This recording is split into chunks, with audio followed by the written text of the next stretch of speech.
So I did want to talk about some good news. And some good news is that there are more emotionally intelligent men on the rise, and that includes all races.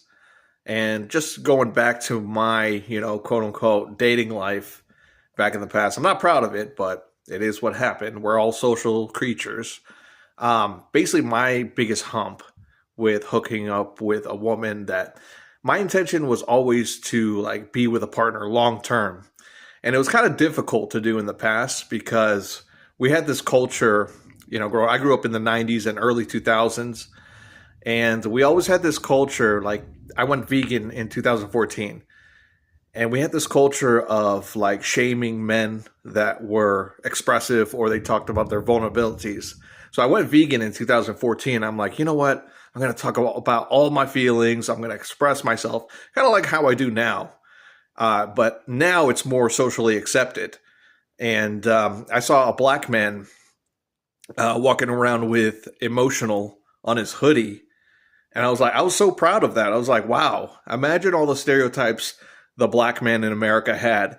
Going back to me and maybe some black men out there, we were always looked at as the stoic, rebound guy who just wanted a one night stand. But I could tell you this for a pure fact. There are so many black men out there that struggled with genuine, authentic connection because of societal, racial fetishes that we had out there. Like between, whites and non-whites. It was this weird, fetish thing that they had to be a certain role. Like a white woman had to be very robotic and about her career and this and that. And a black man, he couldn't really express himself, because you would be shamed in the society like that you were in. It's like, oh, what's that Latino acting like this for? What's this brown guy? What's this black man acting like this? That's how it was in the 90s and early 2000s. I'm just saying it as a fact.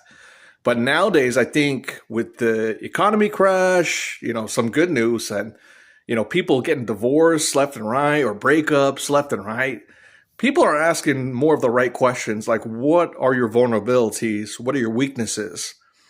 And people, men and women, are being a lot more open with each other.